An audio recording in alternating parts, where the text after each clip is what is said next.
Hello everyone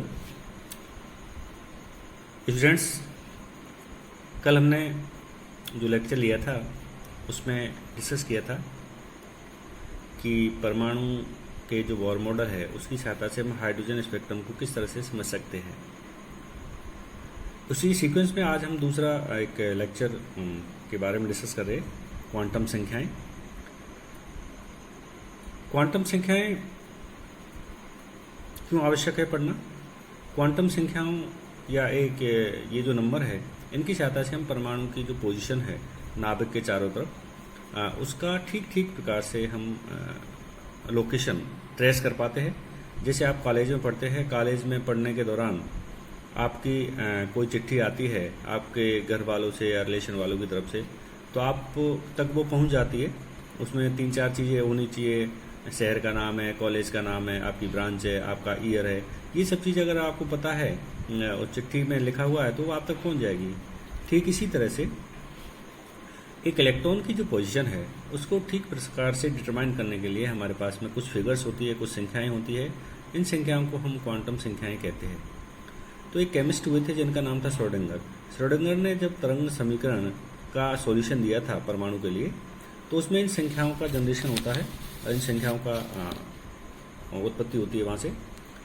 और जब electron अपनी एक्सिस पर भी चारों तरफ चक्कर लगाता है नाभिक के चारों तरफ, तो वहाँ पर भी एक अलग से क्वांटम नंबर जनरेट होती है। उस क्वांटम नंबर का नाम होता है चक्रण क्वांटम संख्या। तो इस तरह से कुल मिला के कितनी क्वांटम संख्या हुई? 4, 3 पहले वाली और एक ये। तो इलेक्ट्रॉन की ठीक प्रकार से स्थिति, उसकी लोकेशन, उसकी वेलोसिटी, उसकी डिस्टेंस और एनर्जी का निर्धारण करने के लिए हमारे पास में 4 संख्याएं होती है। इन 4 संख्याओं को हम क्या कहते हैं? क्वांटम संख्याएं कहते हैं। इसी कड़ी में पहली जो क्वांटम संख्या है, ये जो क्वांटम संख्या है इन्हें हम मुख्य क्वांटम संख्या कहते हैं। मुख्य क्वांटम संख्या, ये जो क्वांटम संख्या है स्मॉल n से निरूपित किया जाता है इसको, और इसका जो मान होता है हम ये मान के चलते हैं ये एक कोष की संख्या को निरूपित करती है। ये जो क्वांटम संख्याएं होती है ये नाभिक की दूरी को बताती है, और इसके साथ साथ ये जो क्वांटम संख्या है इलेक्ट्रॉन की ऊर्जा का भी ज्ञान हमको करवाती है। इस क्वांटम संख्या में जो n के मान है, अर्थात जो मुख्य क्वांटम संख्या के मान है 1, 2, 3, 4 आदि से या KLMNOP से भी हम इनको प्रदर्शित कर सकते हैं। ये जो क्वांटम संख्या है इसका प्रत्येक मान अभी हमने बताया था कि ये कोष को निरूपित करता है, एक सेल, ठीक है, उसको निरूपित करता है। और जैसे जैसे n के मान में वृद्धि होती चली जाती है, 1, 2, 3, 4 पे जैसे जैसे बढ़ता चला जाता है, इसका मतलब परमाणु के अंदर कोषों की संख्या में भी वृद्धि होती चली जाती है, और परमाणु के अंदर कोषों की संख्या में वृद्धि होती चली जाती है। इसका मतलब नाभिक से इलेक्ट्रॉन के बीच की दूरी भी बढ़ती चली जाती है। n का मान जैसे जैसे बढ़ता चला जाता है। किसी भी कोष में अधिकतम हम कितने इलेक्ट्रॉन रख सकते हैं? That is 2n²। 2n² के बराबर हम जो है इलेक्ट्रॉन नाभिक के अंदर, वो इलेक्ट्रॉन के अंदर वो एक कोई भी जो सेल है उसके अंदर भरे जा सकते हैं। ये उसकी अधिकतम कैपेसिटी होती है। जैसे फॉर एग्जांपल पहला अगर कोष है, पहले कोष में 2n² के हिसाब से कितने इलेक्ट्रॉन हो गए? 2 हो गए। दूसरे कोष में 18 हो गए। तीसरे कोष में 8 हो गए। तीसरे में 18, 32। इस तरह से क्रमशः में इलेक्ट्रॉन भर सकते हैं। तो कुल मिला के ये जो क्वांटम संख्या है हमको क्या बताती है? इस क्वांटम संख्या की सहायता से हम परमाणुीय आकार का निर्धारण करते हैं। परमाणु कितना बड़ा है, कितना छोटा है, कितने कोष है, ठीक है, ये इस क्वांटम संख्या की सहायता से हम ये निर्धारण करते हैं। इसके बाद में आती है एजीमुथल क्वांटम नंबर और दिंगसे क्वांटम संख्या। एजीमुथल और दिंगसे क्वांटम संख्या होती है, ये जो क्वांटम संख्या है इलेक्ट्रॉन के कक्षीय कोणीय संवेग पर निर्भर करती है, अर्थात उसकी ऊर्जा को निर्धारण करती है। और ये जो क्वांटम संख्या है इसका जो मान होता है वो सामान्यतः हम मुख्य क्वांटम संख्या के मान के आधार पर निर्धारण करते हैं, ठीक है। और एक ही कोष के अंदर हम ये मान के चल सकते हैं कि कई सारे उपकोष हो सकते हैं, अर्थात दिंगसे क्वांटम संख्या के मान के बराबर किसी भी कोष के अंदर उपकोष रह सकते हैं, ठीक है। तो मुख्य क्वांटम संख्या ने तुमको क्या बताया? कोष की संख्या। और दिंगसे क्वांटम संख्या क्या बता रही है हमको? उपकोष की संख्या, अर्थात इलेक्ट्रॉन कौन से उपकोष में है, ठीक है। ये बात हमको किससे पता लगती है? दिंगसे क्वांटम संख्या की सहायता से इस बात का हम एक तरह से निर्धारण कर सकते हैं उसका आकलन कर सकते हैं कि कहाँ पर इलेक्ट्रॉन एग्जिस्ट करेगा। ये जो क्वांटम संख्या है इसका मान मुख्य रूप से n पर ही निर्भर करता है। मुख्य क्वांटम संख्या पर, मुख्य क्वांटम संख्या n के लिए l के जो मान होंगे दैट इज इक्वल टू 0 से होते हुए n-1 तक इसके वैल्यूज होती है। ठीक है, 0 से होकर n- तक इसके मान होंगे। किसी भी उपकोष के अंदर जो मुख्य क्वांटम संख्या है उसके n के बराबर उपकोष होते हैं, अर्थात कोई भी जो कोष है उस कोष के अंदर मुख्य क्वांटम संख्या के बराबर उसमें उपकोष होते हैं। प्रत्येक उपकोष की आकृति भी अलग अलग होती है और L के जो मान है जैसे 0, 1, 2, 3 ये क्रमशः SPDF उपकोष को प्रदर्शित करते हैं। SPDF ये स्पेक्ट्रमी जो लाइनें होती हैं, शार्प, डिफ्यूज, फंडामेंटल, इनका एक एब्रीवेशन है। ये जो प्रथम अक्षर है ये SPDF क्या है, ये जो स्पेक्ट्रमी लाइनें होती है इन स्पेक्ट्रमी लाइनों का क्या है, शॉर्ट रूप है SPDF। तो ये अपने आप में एक उपकोषों के नाम होते हैं। S उपकोष सामान्यतः गोलाकार होता है, P डम्बेल होता है, हम आगे भी देखेंगे इसको, और D डबल डम्बेल होते हैं, एंड F और भी ज़्यादा क्लिष्ट स्ट्रक्चर वाले सबसेल्स होते हैं। यदि मान लो n बराबर 1 है तो L का क्या मान हो जाएगा, L का जो मान हो जाएगा वो हो जाएगा 0 अप टू n-1, 0 से लेके अप टू n-1। तो L बराबर 0, और जब L बराबर 0 है तो वो कौन सा उपकोष हो जाएगा, S उपकोष हो जाएगा। यदि n बराबर 2 है तो n बराबर 2 होने पर L के मान क्या क्या हो जाएंगे, L बराबर 0 भी हो जाएगा, L बराबर 1 भी हो जाएगा, अप टू n-0 से होते हुए अप टू n-1 तक। तो S उपकोष भी होगा इसमें और P उपकोष भी होगा, अर्थात जो दूसरा कोष होता है उस दूसरे कोष के अंदर S उपकोष भी होता है एंड P उपकोष भी होता है। पहले कोष के अंदर कौन सा उपकोष होता है, केवल S उपकोष होता है। तो कुल मिला के बात ये कि L बराबर 0 है इसका मतलब S उपकोष, L बराबर 1 है इसका मतलब P उपकोष। अगर आगे चलिए आप, n बराबर 3 है इसका मतलब इसमें कौन कौन से होंगे, L बराबर 0, L बराबर 1, L बराबर 2, ये 3 मान होंगे इसको, 0, 1, 2, n बराबर 3 होने पर। तो इसके अंदर SPDF, और L बराबर 2 होने पर हमेशा क्या आ जाएगा, D उपकोष होगा। इसी तरह से अगर L बराबर 3 है, n बराबर 4 है तो n बराबर 4 होने पर इसके जो L के मान होंगे 0, 1, 2, 3, ये वैल्यूज यहाँ पर होंगी। तो इस तरह से ये जो वैल्यूज है, ये वैल्यूज यहाँ पर यदि L बराबर 3 आता है तो वो एक तरह से F उपकोष हो जाता है। तो कुल मिला के बात ये हुई, अगर किसी भी ऑर्बिटल, किसी भी सबसेल के लिए L बराबर 0 इसका मतलब वो S उपकोष है, L बराबर 1 इसका मतलब P उपकोष है, L बराबर 2 इसका मतलब D उपकोष है, और L बराबर 3 इसका मतलब F उपकोष है। ये जो कोष है ये किसी भी जो L के मान है उसको निरूपित कर रहे हैं। तो इलेक्ट्रॉन की जो ऊर्जा है उसका कक्षीय कोणीय संवेग सामान्यतः हम ये मान के चलते हैं, जो फॉर्मूला है L/L+1 का root, whole root into h/2π के ऊपर निर्भर करता है। अतः उपकोषों में इलेक्ट्रॉन की जो ऊर्जा का जो क्रम है वो क्या रहता है, S की जो ऊर्जा है वो सबसे कम होती है, P की उससे ज़्यादा होती है, D की उससे ज़्यादा होती है, एंड F की सबसे अधिक होती है। अगर ऊर्जा का हम सीक्वेंस देखें इन उपकोषों में तो सर्वाधिक ऊर्जा F उपकोषों की होती है। किसी भी उपकोष में अधिकतम हम 2 × 2l+1 इलेक्ट्रॉन भर सकते हैं। कितने इलेक्ट्रॉन, 2 × 2l+1। एक उपकोष के अंदर अधिकतम रहने वाले इलेक्ट्रॉनों की संख्या, भरे जा सकने वाले इलेक्ट्रॉनों की संख्या कितनी होती है, 2 × 2l+1। इतने इलेक्ट्रॉन आप उसमें अकोमोडेट कर सकते हैं।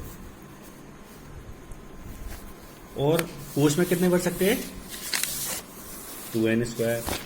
तो इस तरह से कोई भी जो कोष है उसके अंदर हम इलेक्ट्रॉन इस तरह से अकोमोडेट कर सकते हैं। अब हम बात करते हैं आगे चुंबकीय क्वांटम संख्या। इलेक्ट्रॉन सामान्यतः एक चार्ज पार्टिकल होता है और उसकी जो कक्षीय गति है उसके कारण उसमें मैग्नेटिज्म उत्पन्न हो जाता है, जिसके कारण कक्षीय कोणीय संवेग को ये प्रभावित कर सकता है। तो इस अवस्था से एक तीसरी क्वांटम संख्या का जनरेशन होती है, वो कहलाती है चुंबकीय क्वांटम संख्या। चुंबकीय क्वांटम संख्या कक्षक के अभिविन्यास को ओरिएंटेट करती है। देखिए, हमने अभी तीसरी क्वांटम संख्या के बारे में डिस्कस कर रहे हैं। पहली क्वांटम संख्या कोष को निर्धारित करती है, दूसरी डिंगशे क्वांटम संख्या जो कि कोष को निर्धारित करती है, तीसरी क्वांटम संख्या है जो कि चुंबकीय क्वांटम संख्या। ये किसको निर्धारित करती है? ये निर्धारित करती है कक्षक को।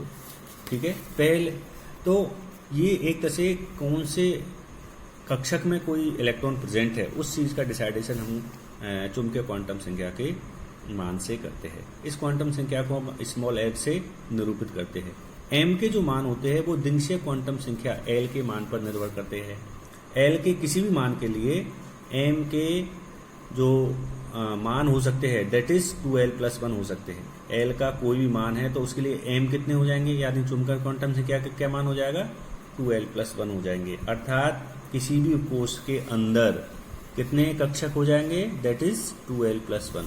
एल के प्रत्येक मान के लिए सामान्यतः 2l+1 जो इलेक्ट्रॉन है इनमें ग्रहण कर सकते हैं, अर्थात इन कक्षकों में इलेक्ट्रॉन भरे जा सकते हैं।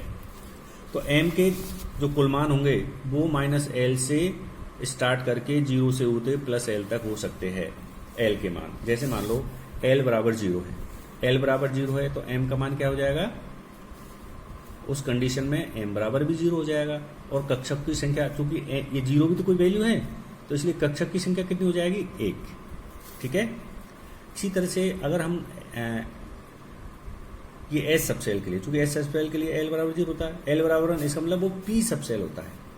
p सबसेल के लिए l बराबर 1 है तो m के कितने मान होंगे? 0 से वो 1 -1 से और +1 तक, यहाँ पर 1 0 -1, तो ये क्या हो जाएगा? कक्षों की कुल से 3 वैल्यू है, 3 वैल्यू तो ये क्या हो जाएगी? px py pz, इस तरह से इनको लिखा जा सकता है। p सबसेल, इसी तरह से डी सबसेल के लिए m के कितने मान हो जाएंगे? 5 मान हो जाएंगे। इसका मतलब ये 5 कक्षक है। इसी तरह से f सबसेल के लिए l बराबर जब 3 होता है तो इसके लिए m के मान कितने हो जाएंगे? 7। इसका मतलब f में 7 कक्षक होते हैं।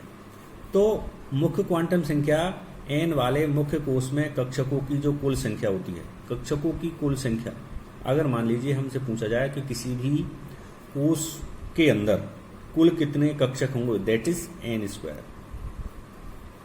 n² के बराबर कक्षक होते हैं। डिंगशे क्वांटम संख्या l वाले उपकोष में कक्षकों की जो कुल संख्या होती है, डिंगशे क्वांटम संख्या l वाले उपकोष में अगर कोई पूछते है कि भाई कक्षकों की संख्या, कोई पूछता है भाई s कोष में कितने कक्षक होंगे? 2l+1। s कोष के लिए l का मान 0, इसलिए क्या हो जाएगा? 1 होती है सब। तो इस तरह से हम इंस्टेंट इसका सॉल्यूशन दे सकते हैं। चक्रण क्वांटम संख्या, स्पिन, जब इलेक्ट्रॉन नाभिक के चारों तरफ चक्कर लगाते हैं तो वे अपनी अक्ष पर भी चक्कर लगाते हैं। इससे फलस्वरूप उनका जो ध्रुवीय चुंबकीय क्षेत्र है वहां पर जनरेट हो जाता है, जिससे इलेक्ट्रॉन एक सूक्ष्म चुंबक की तरह व्यवहार करता है। और जब वे अपनी अक्ष पर क्लॉकवाइज चक्कर लगाते हैं तो सामान्यतः ये ट्रेडिशन है कि उसके लिए +½ तथा एंटी क्लॉकवाइज जब वो चक्कर लगाते हैं तो हम ये मान के चलते हैं कि वो -½ लिया जाता है। तो इलेक्ट्रॉन का कोणीय जो चक्रण संवेग होता है, उस कोणीय चक्रण संवेग में कोई भी जो इलेक्ट्रॉन है उसके लिए उसका कोणीय संवेग हम s×s+1 h/2π से दे सकते हैं। s×s+ से दे सकते हैं। तो s यहाँ पर क्या है? चक्रण क्वांटम संख्या होती है, अर्थात एक कक्षक में हम 2 इलेक्ट्रॉन भर सकते हैं और वो भी विपरीत चक्रण वाले। तो इस तरह से ये जो 4 क्वांटम संख्याएं हैं s, p, d, f, तो इसमें जो चारों क्वांटम संख्या है, मुख्य क्वांटम संख्या कोष को बताती है, डिंगशे क्वांटम संख्या कोष को बताती है, चुंबकीय क्वांटम संख्या कक्षक को बताती है, और चक्रण क्वांटम संख्या, ये जो क्वांटम संख्या है ये क्वांटम संख्या उस कक्षक में जो इलेक्ट्रॉन भरा हुआ है उसका किस प्रकार का स्पिन है, उसका स्पिन क्लॉकवाइज है, उसका स्पिन एंटी क्लॉकवाइज है, इस बात का जो निर्धारण है वो चक्रण क्वांटम संख्या या स्पिन क्वांटम संख्या की सहायता से किया जाता है। तो इस तरह से ये 4 क्वांटम संख्याएं होती है, इनकी सहायता से परमाणु के चारों तरफ जो एक्सिस है, जो कक्ष है, उसके अंदर हमको उसकी डिसाइडेशन जो पोजीशन है या उसकी एनर्जी है उसका हम डिसाइडेशन करने में हमको बहुत ज़्यादा आसानी रहती है, अर्थात इलेक्ट्रॉन की पोजीशन का ठीक प्रकार से आकलन करने के लिए हमको इन क्वांटम संख्या की सहायक होती है ये। अब हम बात करते हैं कक्षक की अवधारणा। कक्षक क्या होता है? कक्षक एक नाभिक के चारों तरफ त्रिविमीय आकाश का वह एरिया होता है, वह क्षेत्र होता है जहां पर कि इलेक्ट्रॉन पाए जाने की संभावना सर्वाधिक होती है, उसे हम क्या कहते हैं? कक्षक कहते हैं। किसी भी कोष में हमने अभी पहले बताया था कि अधिकतम कक्षक कितने हो सकते हैं, दैट इज n स्क्वायर कक्षक वहां पर हो सकते हैं किसी भी कोष में। तो हमने अभी बताया था जैसे एस कक्षक होता है, ये जो कक्षक होते हैं ये सामान्यतः गोलाकार होते हैं और दिशाहीन होते हैं और सिमेट्रिक आकृति वाले होते हैं, ये एस कक्षक होते हैं और इसमें इलेक्ट्रॉन पाए जाने की प्रायिकता सभी जगह समान होती है त्रिविमीय आकाश में। इसी तरह से अगर पी कक्षक की हम बात करते हैं, पी कक्षक की आकृति डम्बेल टाइप की होती है, जैसे डम्बेल नहीं होते, इस आकृति में सामान्यतः दो बीच में जैसे पकड़ने का होता है और आगे दोनों साइड में जो लॉब्स होती है, इन्हें हम पिंडक कहते हैं, पालीज कह सकते हैं इनको। तो इसमें इलेक्ट्रॉन के पाए जाने की संभावना होती है। ये दोनों जो पिंडक होते हैं एक नोडीय तल पर जुड़े होते हैं और नोडीय तल में इलेक्ट्रॉन पाए जाने की जो संभावना है, हम ये मान के चलते हैं कि इसके अंदर इलेक्ट्रॉन पाए जाने की संभावना करीब करीब 0 होती है। जो नोडीय तल होता है उसके अंदर करीब करीब इलेक्ट्रॉन नहीं पाए जाते। जैसे देखिए फॉर एग्जांपल ये देखिएगा, ये नोडीय तल है और ये लॉब्स है, ये वाली लॉब्स है, ये वाली। तो ये जो पोजीशन है यहाँ पर इलेक्ट्रॉन पाए जाने की संभावना नहीं होती है, ठीक है। और इन लॉब्स में इलेक्ट्रॉन पाए जाने की संभावना होती है। तो ये पी कक्षक होते हैं। इसी तरह से डी कक्षक होते हैं। डी कक्षक में इस तरह की जो पी कक्षक वाली लॉब्स है, कई सारी जो लॉब्स होती है, सामान्यतः ये दो तीन जो लॉब्स होती है वो एक दूसरे से एक्स वाई जेड एक्सिस पर ओरिएंटेड रहती है, डबल डम्बेल टाइप की होती है इसकी। तो ये देखिए इसमें इस तरह से इनकी आकृति हो सकती है, p x d x y z d x square, इस तरह के डी के लॉब्स होती है। अगर एफ की भी हम बात करते हैं तो एफ बहुत ज़्यादा क्लिस्ट ऑर्बिटल्स होते हैं। तो ये इनकी सामान्य स्ट्रक्चर होता है S P and D F orbitals की। Thank you.